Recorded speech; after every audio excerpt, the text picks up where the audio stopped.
Olá, queridos, boa tarde, sejam todos bem-vindos mais uma vez ao meu, ao seu, ao nosso Instagram.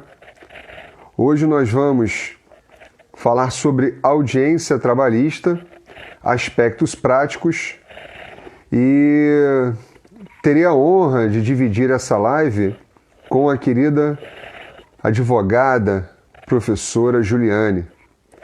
Ela já está entrando, daqui a pouco ela entra e nós vamos começar o nosso bate-papo, né, sobre audiência trabalhista, aspectos práticos. Claro, evidentemente, não deixaremos de abordar alguns aspectos pontuais sobre as audiências virtuais, que é hoje uma realidade. Até que limite, efetivamente, nós devemos, né, encontrar aí forças, por assim dizer, para encarar essas audiências virtuais que hoje nós sabemos, né, elas estão de fato acontecendo. Ou estão na iminência de acontecer as sessões. Vou chamar aqui a nossa querida colega, doutora Juliane, para que ela possa integrar nossa live. Deixa eu ver se ela já está presente aqui. Se vocês quiserem também, tá? Fiquem à vontade para colocar suas perguntas, suas indagações. Aqui embaixo, bem aqui embaixo, ao lado dos comentários, tem uma caixinha com o sinal de interrogação. Então você pode clicar aí nessa caixinha e colocar as suas dúvidas, as suas indagações. E nós vamos, na medida do possível, dentro da nossa temática, debatendo essas dúvidas que eventualmente vocês tenham sobre as audiências trabalhistas, ok? E aqui nós vamos entrar no aspecto prático. Vamos então só esperar a nossa colega chegar para começarmos então, né, o nosso bate-papo sobre os aspectos práticos da audiência trabalhista. A doutora Juliane Silvério já está aqui, deixa eu convidar a nossa live e vamos começar o nosso bate-papo. Pronto, já convidei. Ela vai aceitar Olá, o convite. tudo bem? Olá, doutora Juliane. Tudo bem? Tudo ótimo. Maravilha. Que bom tê-la aqui. Eu que agradeço. Ó, gente, já tô aqui vendo que tem filtro também. Ah, achei. Ótimo. Pronto. Pois é, cada dia as lives me surpreendem. Eu nem imaginava que existia algo tão similar assim a filtros, como eu estou vendo agora. Impressionante. Eu já chego aqui bagunçando tudo e aí olha esse, doutor. Olha aqui, gente, que demais. Gente, que é fashion demais, né? É fashion demais. Ah, peraí, vamos olha parar isso. aqui. Gostei dessa. Pronto. Parei. Boa tarde Tá resolvido? a todos. Tá resolvido? Eu não consigo nem descobrir, eu já tô mexendo aqui, mas eu não consegui nem descobrir onde. Ah, eu acho que é nessa carinha aqui, né? Deve ser nessa carinha nessa aqui. carinha aqui. Ah, pronto. Beleza, na próxima eu vou tentar esses filtros. E doutora, tudo bem? Como é que tá essa força aí? Como é que estão os prazos agora, né? Fluindo, audiências. Audiências, eu digo que a palavra de ordem é retomada, né? Vamos retomando a nossa vida, vamos retomando as nossas práticas. Então, verdade. E prazos. Aqui no Rio, o TRT divulgou uma nota ontem, está no site do TRT da Primeira Região, não sei se a colega já teve a oportunidade de ver, dizendo que a retomada com medidas presenciais ainda não vão acontecer de imediato. Né? O tribunal aqui no Rio de Janeiro está refratário a essa retomada, né? O TRT da Primeira Região. Eu acho que é muito prudente. Ontem nós tivemos aí uma notícia ruim, né? Batemos mais um recorde aí de mortes em decorrência do Covid-19.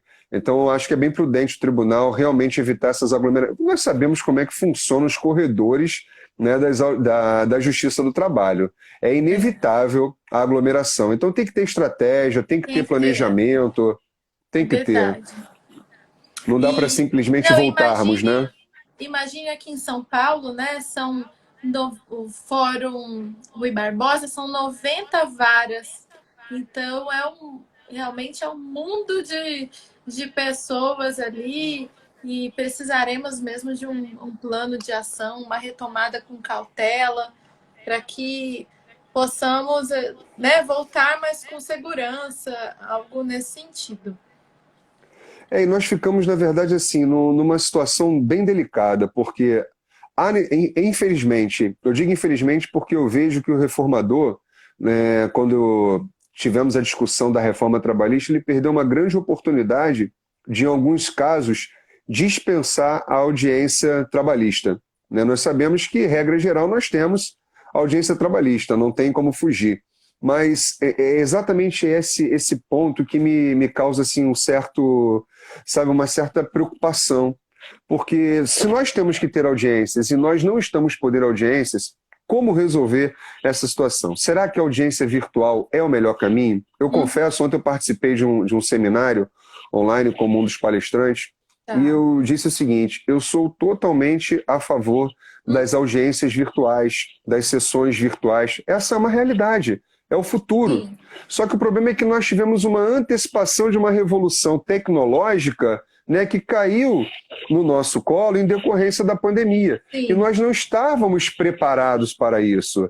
Havia uma necessidade de um preparo paulatino, gradativo, treinamento, tecnologia, investimento, né, inclusive aperfeiçoamento de sistema, testes, para que aí sim, né, nós pudéssemos ou tenhamos condições de fazer essas audiências com tranquilidade, sem a violação das garantias constitucionais das partes, que é a minha maior preocupação hoje em dia.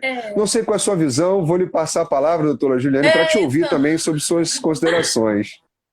Então, exatamente isso. Nós, com a situação da pandemia, nós tivemos que, no fórceps, evoluir e caminhar. Então, estamos aí adiantando algo que demoraria talvez 5, 10 anos e tivemos que fazer.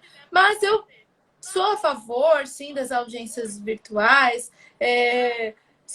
Às vezes levo muitas, vamos dizer assim, porradas, né, virtuais também, mas eu acredito que tudo na vida nós devemos ter um olhar positivo. Então, é o melhor caminho? Não sei, mas precisamos fazer. E pensar também na preocupação do tribunal em não deixar a justiça do trabalho parada. Então, essa é a minha preocupação como advogada, essa é a minha preocupação como cidadã. Então, o que eu posso fazer para contribuir? Qual que é o meu papel? Então, isso eu não entro nem dizendo se eu sou a favor ou se sou contra, mas essa é a situação que nós temos. Então, precisamos agir.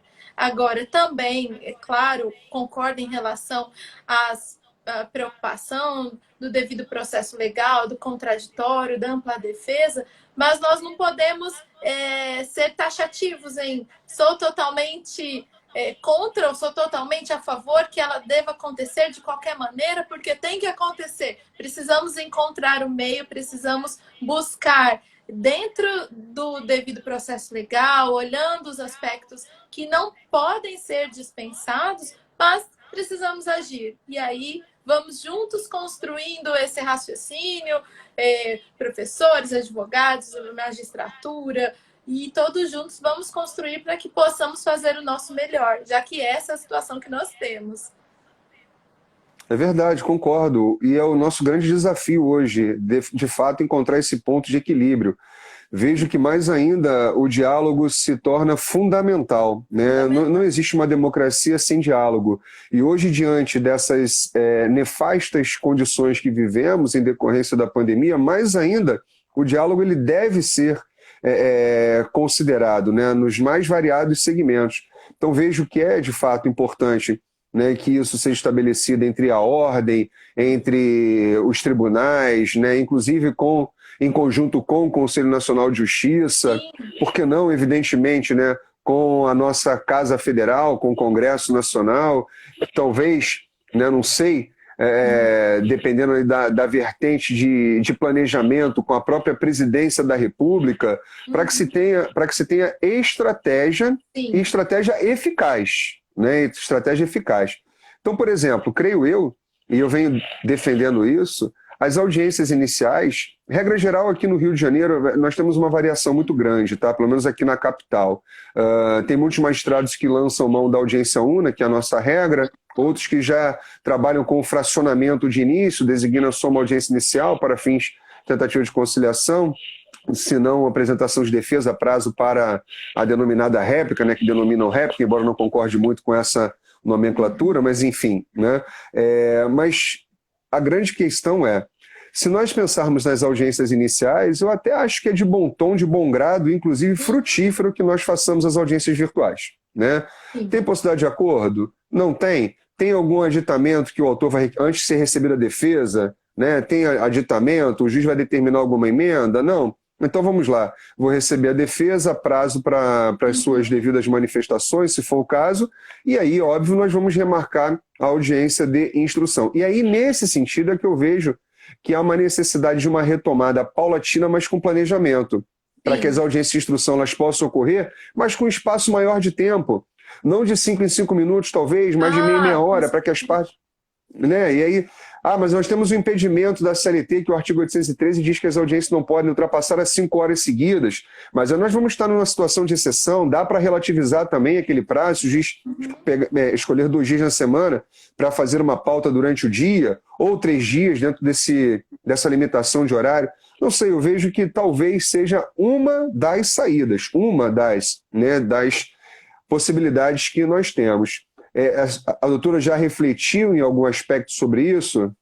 Nós vamos conversando e caminhando, acredito que estamos na mesma sintonia, vamos dizer assim. Aqui também, né, alguns magistrados também marcam a audiência inicial ou né, marcam a audiência una, mas como o professor destacou, marcar a audiência inicial nesse momento é muito importante, porque nós conseguimos retomar a marcha processual, conseguimos movimentar o judiciário, audiências nos processos pautados e não entramos ainda nessa questão mais delicada que é a audiência de instrução ou se marcasse audiência una. Aqui em São Paulo, né, temos 2 TRTs, TRT da 2ª região e da 15ª. Então, da 2ª região ainda conseguimos por um período, no ato normativo número 8, veio um termo, né, estavam sobrestadas, as audiências não aconteceriam. E recentemente tivemos uma outra normativa que já vai entrar em conflito geral. E mais um TRT da 15ª região já ficou a critério do magistrado marcar a audiência de instrução.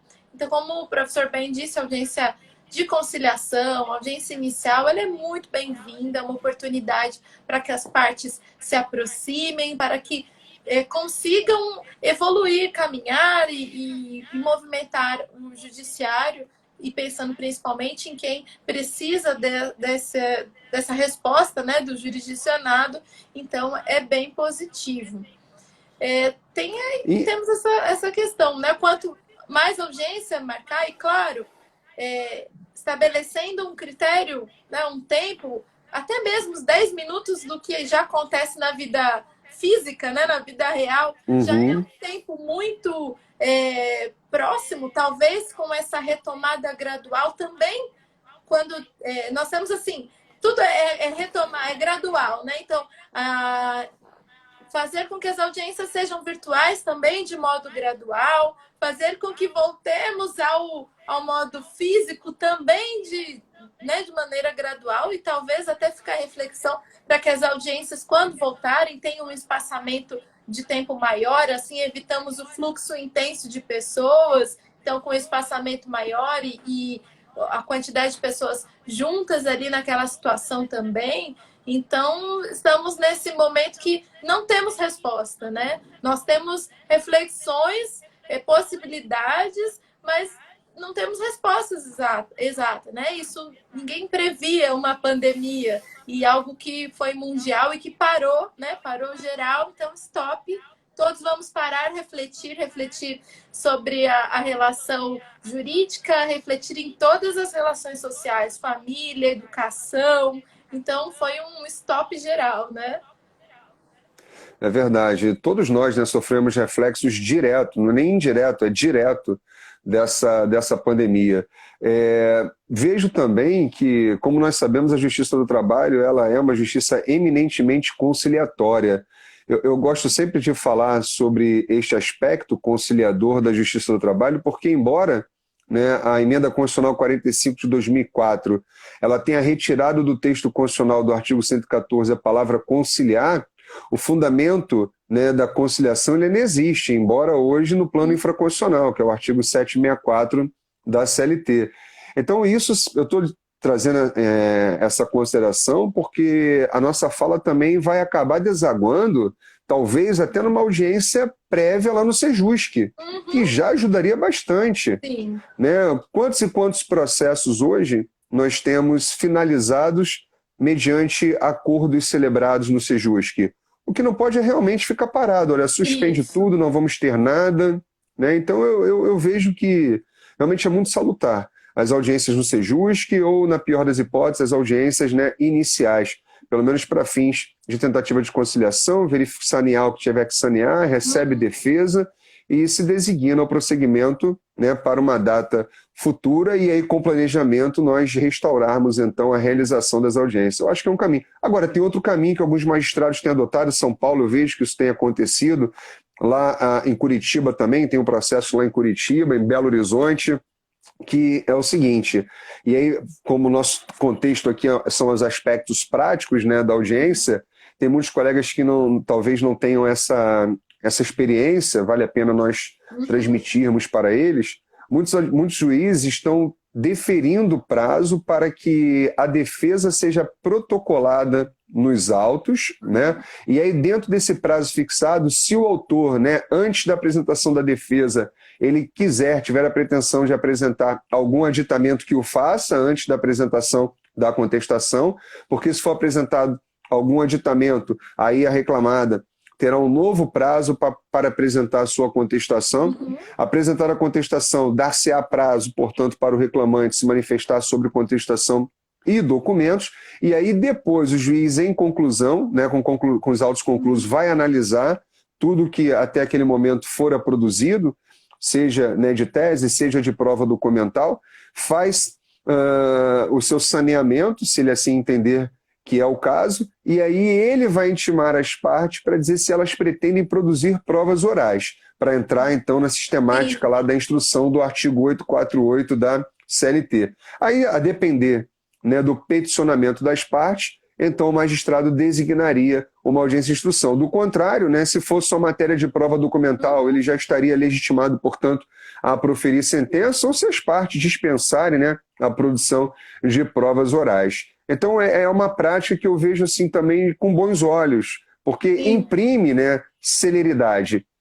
Exatamente. Não vejo nenhum impedimento nesse sentido. Não, também não. E já consegui, é possível fazer um filtro, né? Então, quantos atos processuais eles serão realizados e ainda nem falamos da audiência. Né? Então, é possível, de repente, nesse trâmite de peticionamento e a própria apresentação da réplica, da contestação, da réplica, as partes já tentarem conciliar neste período, né? Então, nós temos ali o avanço de vários atos processuais, né, movimentando o judiciário, o processo né, vai caminhar, então é um novo olhar, é utilizar de outros institutos para que possamos agir. Então, isso é muito importante, né? Caminhar, ver outras possibilidades do processo seguir e que possamos ter aí um retorno, uma conciliação. Então, as coisas estão caminhando e nós possamos ali ver resultados práticos com a utilização desse trâmite processual. Muito interessante e bem viável mesmo. Agora, há quem diga, não sei qual é a visão da colega, que nesse caso, se o procedimento a ser adotado, né, for este, Isso, por um outro lado, pode gerar um certo percalço no trâmite processual trabalhista propriamente dito. Porque nós sabemos, só fazendo uma suma, né, a notificação do reclamado é para que ele compareça na audiência e que na audiência ele possa, então, caso queira, apresentar a sua defesa. A ausência dele na audiência gera revelia. Uhum. Pode o advogado estar presente, né, com a documentação pertinente, e o juiz é obrigado a receber a defesa e os documentos. Isso considerando a redação do artigo 844, parágrafo 5º da CLT, com o advento da reforma trabalhista. E aqui, então, abre-se, né, uma discussão para alguns. Por quê? Forçaria o magistrado, portanto, antes da notificação, de já analisar, como acontece no processo civil, a Sim. petição inicial, para verificar se ela não contém vícios e se, caso existirem, sanáveis, evidentemente, né, intimar o reclamante para ele emendar a petição inicial, apontando que deve ser emendado, lançando mão da súmula 263, né, do Tribunal Superior do Trabalho. E aí sim, após a devida emenda apresentada pelo reclamante, o juiz então determina a notificação citatória, né, do reclamado para aí ele apresentar a sua defesa. Então haveria aí uma inversão, ou talvez não uma inversão, mas uma aproximação maior, né, com a sistemática do processo civil, o que para mim até se coaduna mais com a razoável duração do processo, embora não com a celeridade, mas com a razoável duração do processo, que são conceitos diferentes, né? Celeridade e razoável duração. As pessoas acham que são conceitos idênticos, mas não são. Se a Constituição fala celeridade e razoável duração, é porque ela está tratando de maneira distinta. Mas não sei se já passou por alguma experiência recente com relação a isso. Eu provavelmente vou passar em 3 processos aqui no Rio de Janeiro, né, com relação a essa situação de determinar, eu estando pelo réu, né, trabalho para a empresa, acostumado já com essa quantidade, então tem 3 demandas aí que provavelmente isso vai acontecer. E o que a colega verifica? Acha que é uma prática que vale a pena, né, para sistematizar, nos Sim. aproximar mais do processo civil? Eu acredito que no momento que estamos vivendo, né, de exceção, algo que precisaremos pensar no sistema, eu acredito que é uma prática que será razoável, teremos proveito nisso. Então, eu sou favorável, sim. Eu acredito que é uma prática que pode ser interessante. E aqui eu faço audiência. A minha atuação é a realização de audiências, tanto para escritórios de reclamante como para reclamada. Então, eu consigo visualizar esses 2 lados, né? Me colocar ali numa situação processual com um olhar para o reclamante ou para a reclamada. E também tenho conversado com alguns amigos magistrados, acompanhando também os escritórios que vão me passando o que está acontecendo. E eu tenho visto algumas práticas, né? Tanto desse recebimento da defesa antes da audiência, também dispensando o comparecimento das partes, também acho interessante nesse momento. Então, estão marcando a audiência inicial, dispensando o comparecimento das partes, e aí nós Muito bom. podemos refletir, né? Se o advogado ele tem procuração, se tem poderes para isso, porque nesse momento que estamos vivendo algo, né, fora dos trâmites normais, por que não? Né? E aí depois, alguns juízes até falam, não, depois eu vou consignar prazo para o reclamante ratificar posteriormente, ou juntar a própria petição do acordo para que ele assine, para que tenha ciência, e outros magistrados já até entendem, não, se os advogados, se houve a conciliação, está com a procuração devidamente juntada, não vou pedir nem para que ratifique. Então, nós temos aí, ainda que possamos seguir a questão do processo civil, ou mesmo até da própria CLT, nós temos aí uma infinita possibilidade. E aí eu até brinco aqui com o cliente, por exemplo, em processo que tem pedido de insalubridade, se realiza a perícia antes, depois da instrução, e aí eu falo, olha, temos aqui 90 varas, cada vara tem 2 juízes, temos 180 possibilidades. Pode ser que, pode ser que marque a sua perícia antes, pode ser que façamos a instrução, pode ser. Então, temos essas questões e pensando sempre na celeridade, né? Ou até, como o doutor falou, na razoável duração do processo, é o que temos para hoje. Não temos como fugir dessa situação. E aí vamos criando e refletindo possibilidades de que as coisas funcionem da melhor maneira. Verdade. Olha, doutora, da sua fala, eu vou fazer 2 recortes e vou lhe provocar, né? Bom, a primeira provocação é, a propósito, antes de fazer esses recortes, a senhora tem alguma consideração, alguma ponderação para fazer sobre esses atos todos que estão regulamentando essas audiências virtuais? Quer explanar algum aspecto acerca disso para esclarecer os nossos queridos colegas? Então, é importante falar um pouco, né? Tem um conjunto normativo que dá base para a realização das audiências virtuais. Então, temos o ato conjunto do CSJT com o tribunal.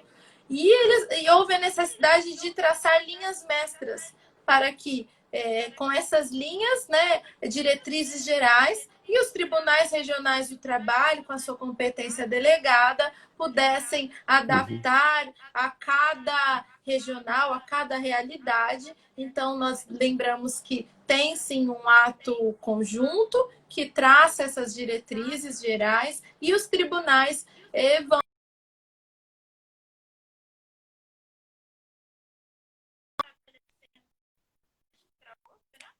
Oi, tô aqui. Oi, Tá. voltou. E aí Eu acho que deu uma travada. Voltou.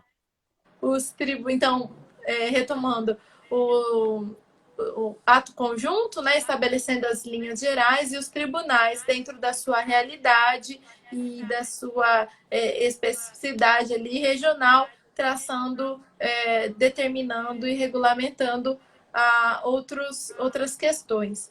Então, isso é importante, e aí eu destaco a portaria 61 do CNJ, que instituiu a plataforma emergencial, a Cisco Webex, e eu fiz um levantamento, apenas 8 tribunais utilizam a plataforma emergencial, os demais tribunais estão utilizando o Google Meet, e o Espírito Santo que está com uma terceira plataforma. Então, nós temos esse olhar, né? Esse olhar digital, a Cisco Webex, o Google Meet, que são as principais plataformas utilizadas. Então, esse é o primeiro destaque, né, desse conjunto normativo. Aí temos outras resoluções que vão detalhar o funcionamento das audiências e sessões de julgamento. Agora, faça suas provocações. Vamos lá. E aqui vou trazer essas provocações bem nos aspectos práticos mesmo, né? Porque a colega colocou a realização de prova pericial para fins de constatação de insalubridade e de periculosidade. E eu vejo que muitos colegas no dia a dia, por exemplo, quando ajuizam uma ação pleiteando o reconhecimento de vínculo empregatício, e evidentemente de forma sucessiva, quando for o caso, o adicional de insalubridade ou de periculosidade, aqui se entrar no mérito, né, da possibilidade de acumulação, embora decisões recentes do TST digam que não é possível, mas enfim, né? Bom, a minha indagação e aí no caráter de provocação mesmo, para a gente poder conversar um pouco sobre isso. Muitos colegas pensam que quando há um pedido de reconhecimento de vínculo empregatício com o adicional, né, de salubridade ou de periculosidade, o certo seria, né, o magistrado primeiro realizar a prova pericial para depois ele instruir acerca do vínculo empregatício. Eu, particularmente, já entendo de forma totalmente diferente. Né? Eu entendo que primeiro o juiz precisa instruir até para fins, né, de economia processual. Exatamente. Pois é. Então, assim, e eu vejo que esse é um debate que ainda existe, ainda persiste hoje. Não há nenhuma súmula, nenhuma OJ pacificando esse assunto. Nós temos algumas decisões esparçadas nos domínios dos tribunais e até mesmo no próprio Tribunal Superior do Trabalho, mas me parece então que a colega tem a mesma perspectiva que eu no que toca, né, a ordem de produção aqui probatória, né? Isso, pensando no vínculo empregatício, exatamente. Vamos primeiro analisar se há o vínculo, né? Vamos instruir ali, ter os indícios para que, né, prossiga. Agora, vamos imaginar, realizar a perícia, movimentar, a reclamada contratar um assistente técnico, ou o reclamante também. E, quer dizer, vamos usar como se fosse o acessório, né? Então, quer dizer, qual a necessidade dessa produção se o que é primordial é a relação do vínculo não ficar caracterizada? Então, eu entendo que, nesses casos, é realmente importante instruir, ter ali os depoimentos, analisar esse conjunto probatório relacionado ao pedido do vínculo, né? Comprovação desse vínculo, para depois realizar a perícia técnica. Vamos imaginar que tenhamos aí confissão, de repente o reclamante confessa e destrói ali a sua petição inicial, ou não, né? Fale realmente o que acontecia. Então, qual a necessidade dessa produção, uma economia processual? E pensando também na celeridade, né? Para que vamos ter uma realização de atos se podem não ser úteis ali ao processo naquele momento. Então, em caso de vínculo, acredito que seja interessante mesmo a instrução probatória, a instrução, né, o depoimento das partes, testemunhas, antes da realização da perícia. E aí, seria contraproducente, né? Produzir a perícia de forma antecipada. Exatamente. Né? Sem a necessidade naquele momento e movimentar o judiciário, a própria reclamada, né? Ter ali um gasto, um investimento desnecessário. Até mesmo o reclamante, né? Uhum. E aí há quem defenda, né, que nesses casos, quando realmente nós precisamos antes instruir para fins de verificação da existência ou não da relação de emprego, que se o juiz constatar que não havia relação de emprego, ele já estaria indefinindo a prova, pré-julgando. Mas, na verdade, não tem nem pré-julgamento, já é propriamente o julgamento, porque se ele entende que não há relação de emprego, por que ele vai definir produção de prova técnica? Se está fadado, evidentemente, à improcedência. Não tem sentido, porque é pedido sucessivo, né? Não é pedido subsidiário, é diferente. É isso que precisa ser percebido. Então não há uma violação, né, à ampla defesa. Não vejo, não consigo também vislumbrar não isso. Vejo como um prejuízo processual, não. E, aliás, ali já temos um conjunto probatório, né? Temos os depoimentos. Exatamente. Então, não é pré-julgar simplesmente de uma leitura. Não. É da tomada dos depoimentos, de valorar a prova. Então, eu não vejo também como um prejuízo ao contraditório, ampla defesa. Não vejo isso também. Quer dizer, o magistrado já estaria apto a proferir, né, a sua sentença, independentemente do ato subsequente, que seria a produção da prova pericial. Agora, uma outra indagação, ainda te provocando dentro daquele recorte da sua fala. Há magistrados que entendem que o ato do reclamante ou do reclamado, né, como com muita propriedade a colega colocou, seriam atos personalíssimos, né, intuito persona, precisam estar ali para ratificar eventual acordo. Mas veja, acredito, tá, isso aqui é uma reflexão minha, embora eu entenda que precisamos ainda evoluir nesse sentido, que a presença, sinceramente, o artigo 843, da forma como ele está redigido, nós sabemos que a redação dele é original, né, o 843, que as partes comparecerão pessoalmente à audiência de julgamento, independentemente da presença dos seus representantes legais, né? para mim, assim, nós precisamos fazer uma filtragem na leitura desse dispositivo diante do artigo 133 da Constituição Federal. Os representantes já não são mais dispensáveis quando a parte opta por não lançar mão do juiz postulante. Os representantes são imprescindíveis, né? E na medida em que o artigo 104 do Código Civil, e aí combinando do Código de Processo Civil, combinando com o 105, né, do mesmo diploma legal, ele autoriza que o poder específico de transação ele seja outorgado ao advogado, então me parece que mais ainda se legitima dentro, né, dessa vertente neoprocessualista que o advogado pode sim celebrar o acordo independentemente de ratificação, né, do seu cliente. Me parece, eu tenho refletido sobre isso e tenho caminhado com este raciocínio. Não sei se a colega já também pensou em algo nesse sentido, se é contrária a esse pensamento. Falei que ia te provocar.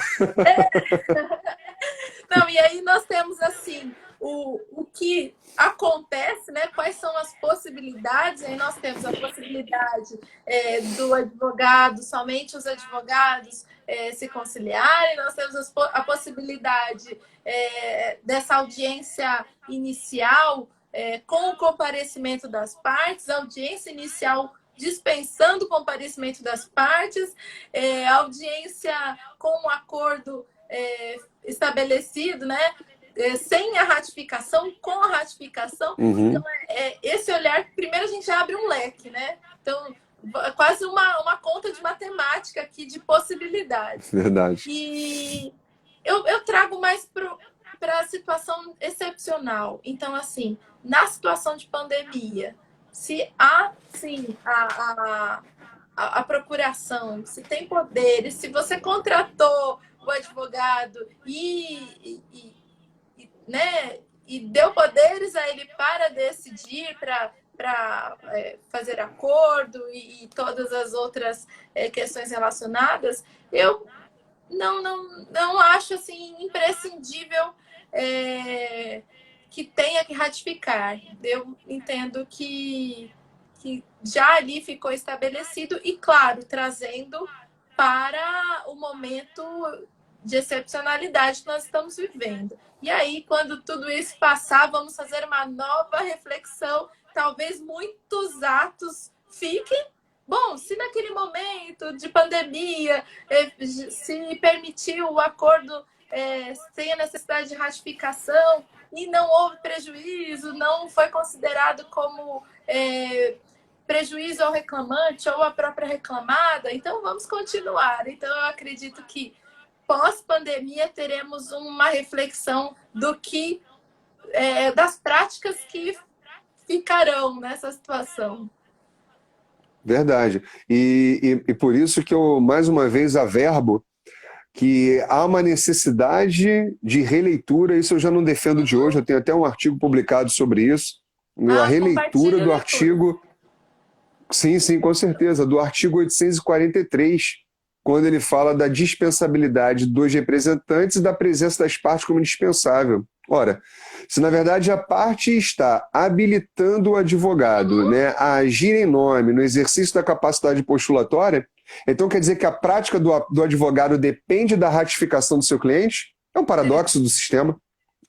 Né? Não dá para caminhar com esse pensamento. Olha, porque senão o advogado é dispensável.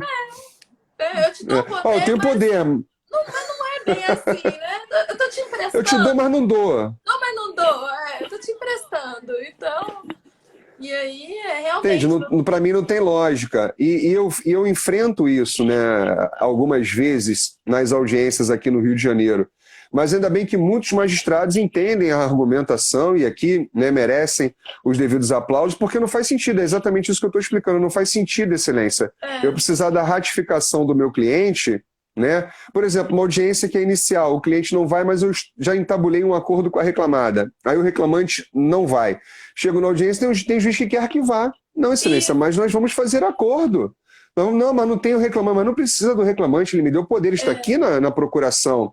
Poder... Não, mas a presença da parte é indispensável, excelência, mas eu estou aqui exatamente para representar a parte. Aí eu falo da releitura do artigo 843, e aí a grande maioria dos magistrados, né, doutor, tem razão, verdade, vou homologar. Ora, se o cliente reclama e depois ele não alega nenhum tipo de prejuízo, até porque não poderia alegar, faltaria interesse, né, para ele no sentido da arguição de eventual prejuízo, senão, na verdade, nós estamos fazendo tábula rasa até da própria atuação do advogado, né, suprimindo prerrogativas que estão no artigo 7º do nosso estatuto.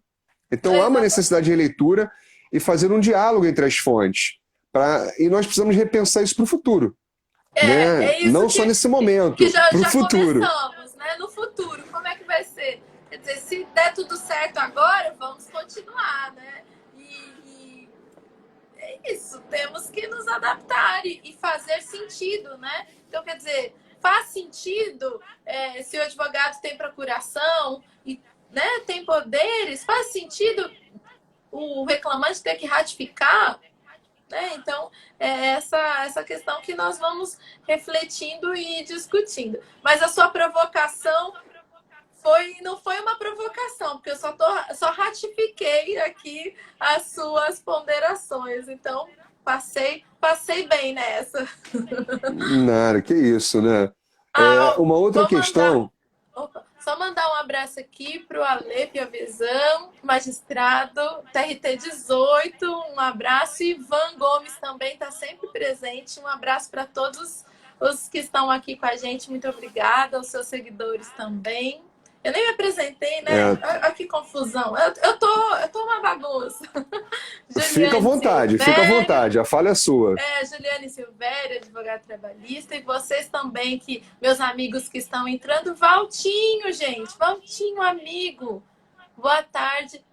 Siga a Mara Rúbia, são todos amigos que eu vejo todos os dias na Justiça do Trabalho. E aí, nessa minha vida de audiências, todos os dias, eu vendo esse pessoal maravilhoso. Que saudade de vocês. Ao Celso, doutor Celso também, magistrado. Um prazer estar com vocês aqui.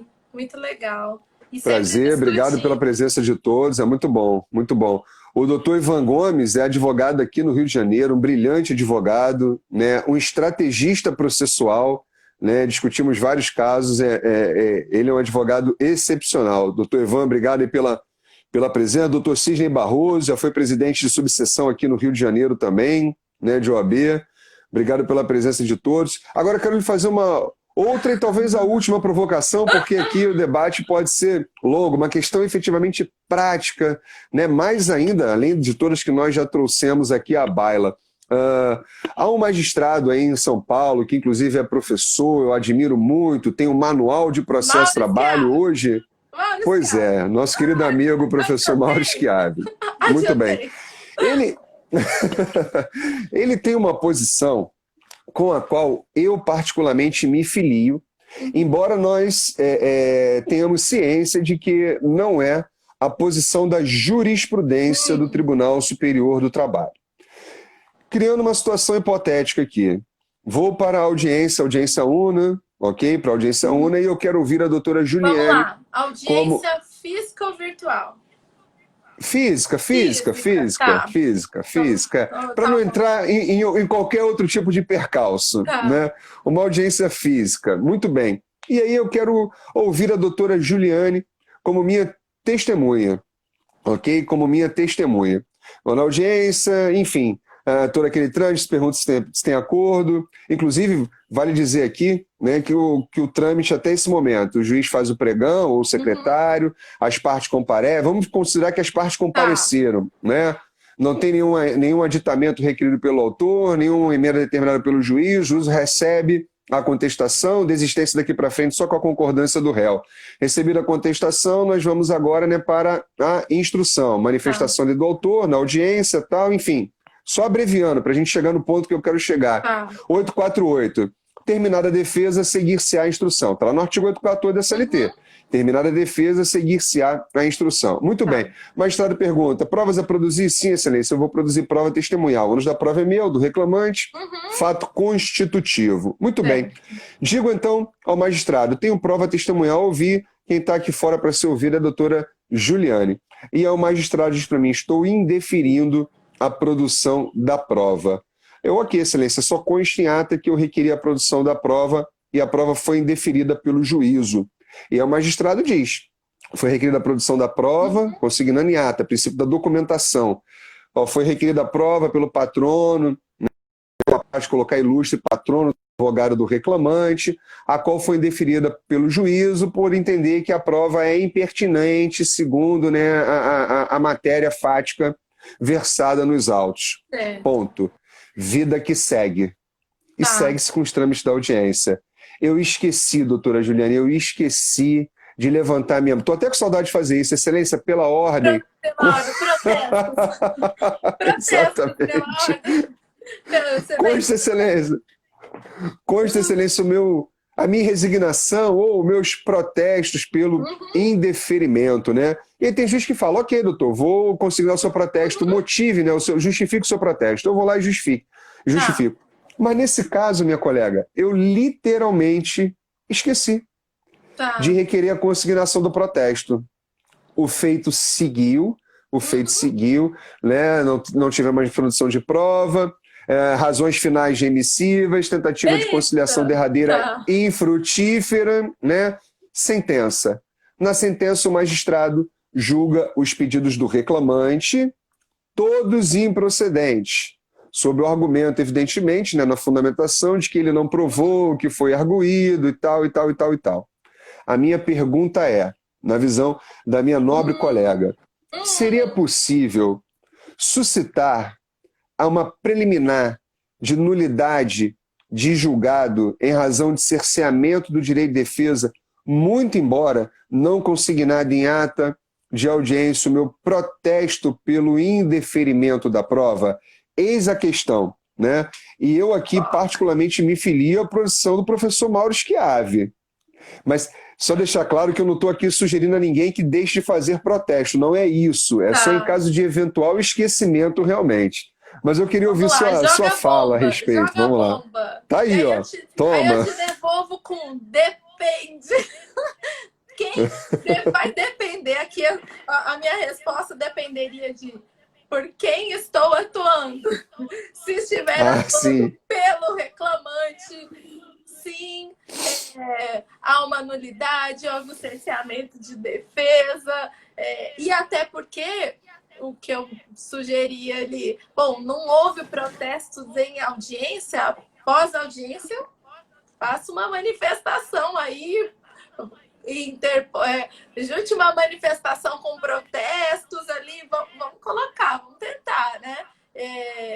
E, claro, imprescindível, por mais que se fala, não está previsto os protestos, não, façam, e em razões finais, renovem os seus protestos, utilizem aí essa possibilidade de destacar os pontos importantes. Agora, se eu estou pela reclamada e houve a improcedência da ação, o reclamante não produziu a prova, cabia a ele, o ônus era do reclamante, então, legal, não houve prejuízo nenhum. Então, consegui ensaboar, né, doutor? Você viu que fui pelo reclamante, fui pela reclamada.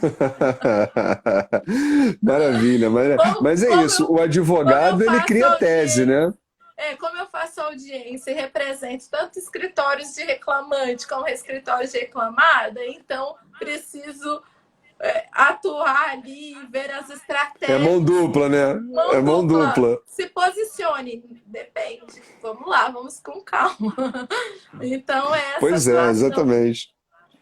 E aí nós temos também uma questão de discussões acadêmicas e temos ali uma de ordem prática. E aí a gente vai tentando mesclar isso na nossa atuação, com um olhar acadêmico e doutrinário, mas também na prática, como é que o bicho pega, né? Como é que vai funcionar? Então, temos esses aspectos que precisam ser abordados. O que normalmente, né, eu oriento os meus mentorados ou quem faz curso de prática comigo? Nós temos aqui 3 caminhos, a bem da verdade.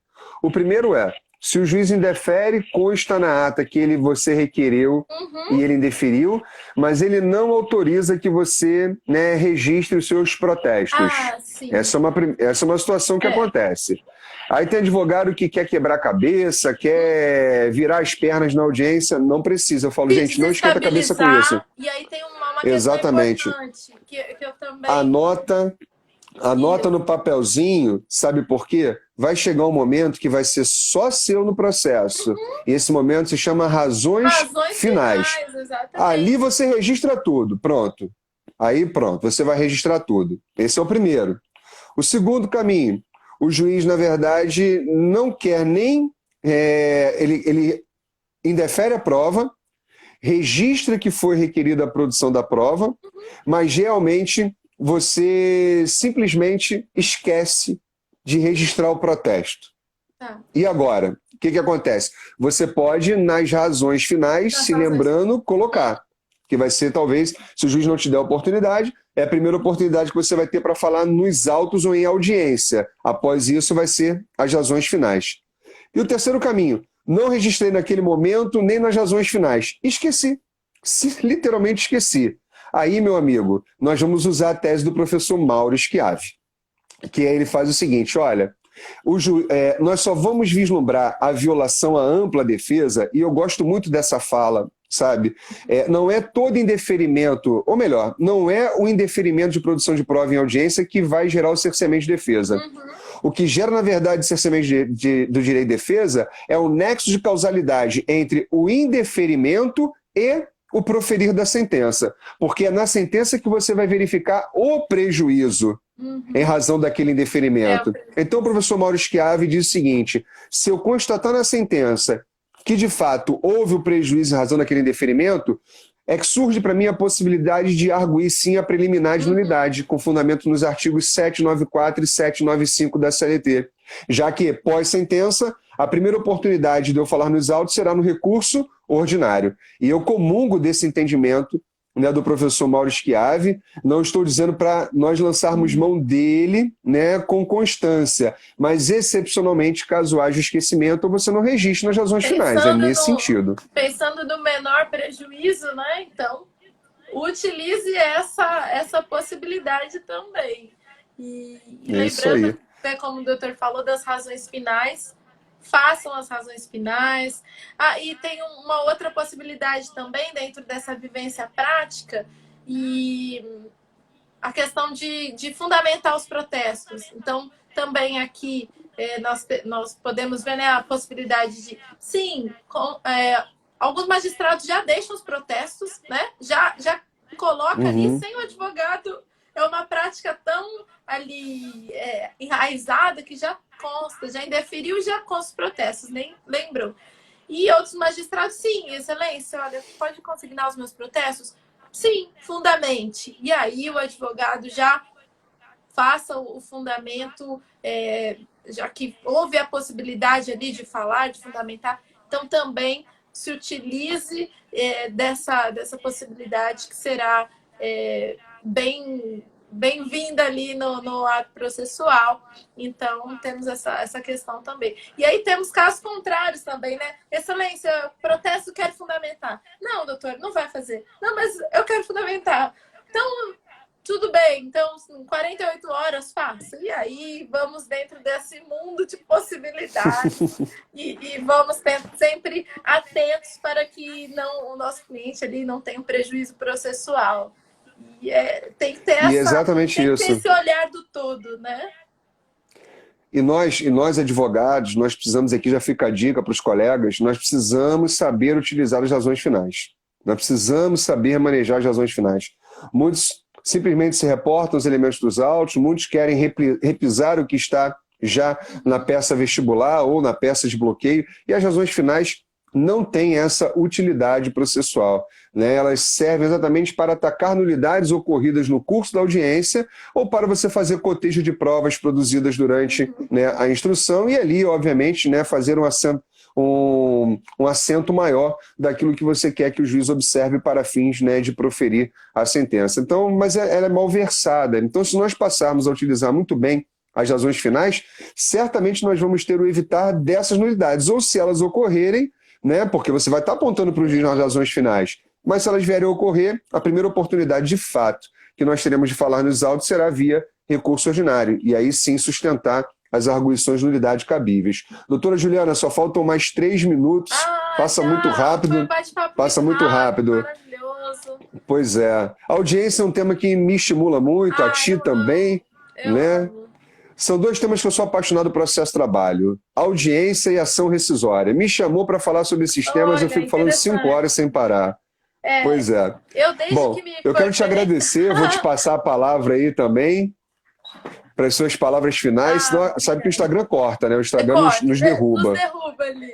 Bom, primeiro, muito obrigada por compartilharmos esse bate-papo e de uma maneira leve, falando mesmo de aspectos práticos, que isso traz para a nossa vivência e até o foco da página Audiência Trabalhista de A a Z é trazer mesmo aspectos práticos para quem está começando, recém-formado, e também falando sempre sobre audiência.